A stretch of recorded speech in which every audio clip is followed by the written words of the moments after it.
Hello students, welcome to binary classroom. आज की इस वीडियो में हम लोग डिस्कस करने जाएंगे पेपर स्कीम कंप्यूटर साइंस की 2023 नाइन्थ क्लास। तो बहुत सारे स्टूडेंट्स ने मुझसे ऑन कैंपस भी कहा था कि सर जी पेपर स्कीम क्या है इस दफ़ा, किस तरह का हमारा पेपर पैटर्न है, कौन कौन से चैप्टर इंपॉर्टेंट है। तो आज की वीडियो में हम वही लोग डिस्कस करेंगे। तो सबसे पहले तो आपको पता होना चाहिए कि आपके पेपर के जो टोटल मार्क्स हैं वो कितने हैं। तो आपका जो कंप्यूटर साइंस का पेपर आता है नाइन्थ क्लास का, वो होता है टोटल 50 मार्क्स का। इसमें से 10 नंबर के MCQs होते हैं, 24 नंबर के आपके जो है वो शॉर्ट क्वेश्चंस होते हैं और 16 नंबर के आपके लॉन्ग क्वेश्चन होते हैं।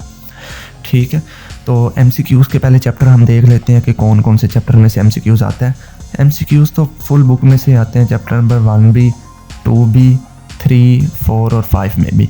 ठीक है, पहले चैप्टर में से भी 2, दूसरे चैप्टर में से 3, तीसरे चैप्टर में से 1 MCQs एंड चौथे चैप्टर में से आपके 2 MCQs आते हैं और पांचवें चैप्टर में से भी 2 MCQs आते हैं।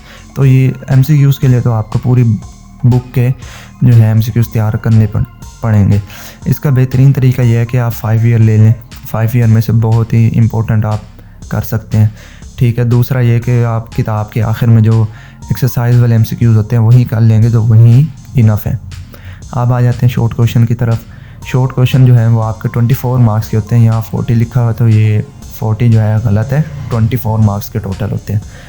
ठीक है, तो शॉर्ट क्वेश्चन जो है वो आपके 3 सेक्शन में डिवाइड होते हैं, क्वेश्चन नंबर 2 में, 3 में और 4 में। अब जो क्वेश्चन नंबर 2 है उसके अंदर भी 6 पार्ट आपको दिए होते हैं और उनमें से 4 करने होते हैं। वो 6 सवाल कौन कौन से चैप्टर में से आते हैं, उनमें से जो पहले 3 सवाल होते हैं वो आपके चैप्टर नंबर 1 में से आते हैं और उनमें से जो आखिरी 3 सवाल होते हैं वो चैप्टर नंबर 3 में से आते हैं। तो आपका जो क्वेश्चन नंबर 2 है वो पहला और तीसरा चैप्टर को कवर करेगा, 3 सवाल। ठीक है, उनमें से आपको 4 करने होंगे।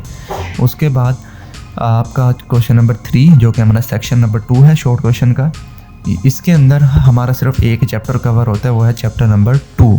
चैप्टर नंबर 2 के ही 6 शॉर्ट क्वेश्चन आपको दिए जाएंगे, उनमें से आपको कोई से 4 अटैम्प्ट करना होंगे।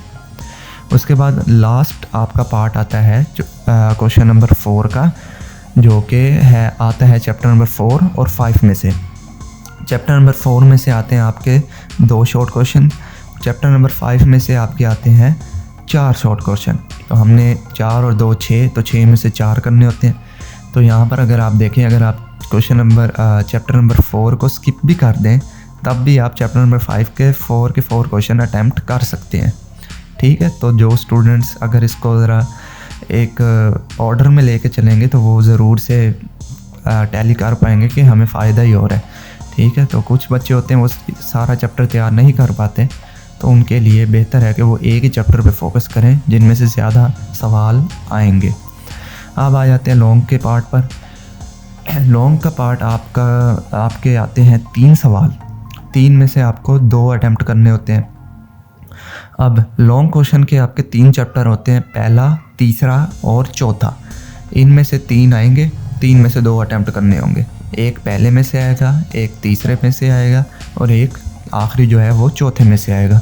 तो अगर आप पहला और तीसरा चैप्टर भी कर लेंगे तो आपका पेपर हल हो जाएगा। और क्योंकि चैप्टर नंबर 4 9th क्लास का बच्चों को थोड़ा डिफ़िकल्ट लगता है, डाटा पायरेसी के रिलेटेड है, तो वो उसके अंदर काफ़ी थोड़ी ना डिफ़िकल्ट चीज़ें आ जाती हैं। तो अगर आप चैप्टर नंबर 4 स्किप भी कर देंगे तब भी आपके ये लॉन्ग के जो पार्ट हैं वो कंप्लीट हो जाएंगे।